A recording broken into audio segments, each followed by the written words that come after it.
You see it. You can feel it happening. You can even name it. And yet, you feel powerless to stop it. This isn't about being smart enough. This is about how we're wired, and we're going to walk through exactly why this happens and what it really means. Let's just start right here with this one. Fundamental truth. You're not naive.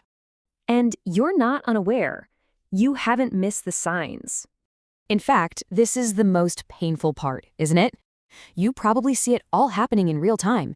You watch the pieces move, you know the game, but you feel frozen. So the real question is, why? Okay, let's explore the first and maybe the most critical reason. Manipulation doesn't hook you because it's clever. It hooks you because, on some deep level, it's familiar. Your body, your actual nervous system, has a memory. If you grew up in an environment where love felt unpredictable, where affection was tangled up with guilt, or where your job was to manage someone else's big emotions, your system was trained. It was trained to recognize that kind of chaos as a form of connection. It's a pattern that gets wired into you long before you can think your way out of it. And this really gets to the heart of it.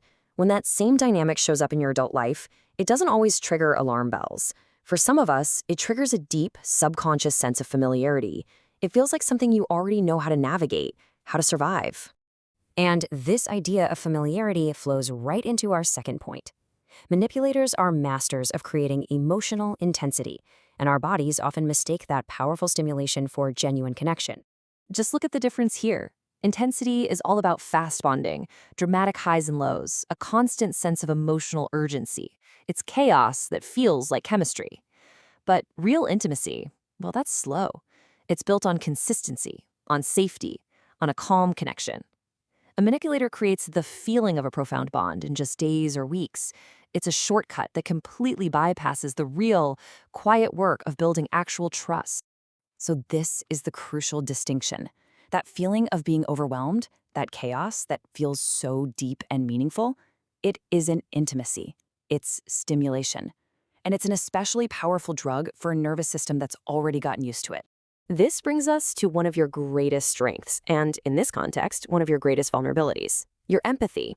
See, a manipulator doesn't need you to be foolish. They just need you to be kind. Because you're a compassionate person, you naturally find yourself creating explanations for their behavior. You see their pain, their history, their struggles. You tell yourself stories to soften the sharp edges of what they do. You tell yourself, oh, they didn't mean it, they're just misunderstood, or I know they're trying. You extend the very grace you wish someone had extended to you. And right here, this is the internal conflict. Your gut, your intuition, it's sending you a signal. It's telling you something is wrong. But your empathy, that beautiful, caring part of you, it rises up to explain it all away. It argues on their behalf, and it silences that quiet inner voice that's trying so hard to protect you. This is why you stay. You're not invested in the person they are day to day. You're invested in the person they could be, the one you see in those fleeting moments of kindness or vulnerability. You're holding on to potential, and they survive on that energy. So this brings us to the whole idea of denial. When all the evidence is right there, why is it so hard to see? Well, the answer is that what we call denial isn't really a failure to see, it's an act of self-preservation. Just let this sink in for a moment. Your mind knows how devastating the truth is. It understands the grief that will come when you finally have to accept that the connection wasn't real, that the promises were empty. Denial is your mind's way of protecting you, of giving you time to build the strength you'll need to face that pain. It is not weakness. It's a profound, if temporary, form of self-care. Let's be absolutely clear about this. Vulnerability to manipulation is not a character flaw. It is not a sign of weakness. It's a sign that you are human. You're not weak. You're wired.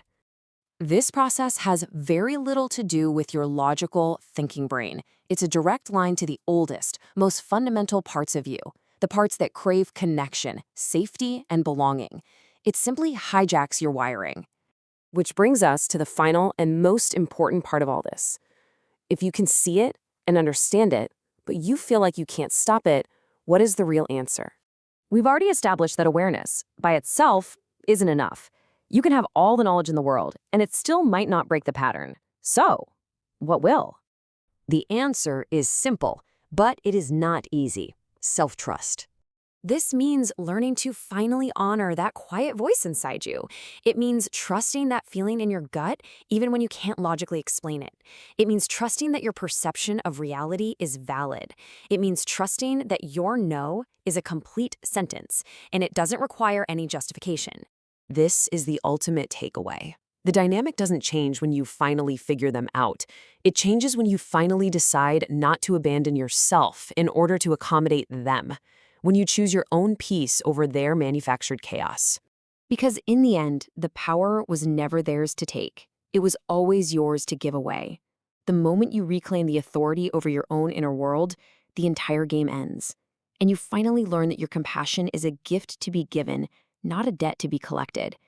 And no one can use your own heart against you again.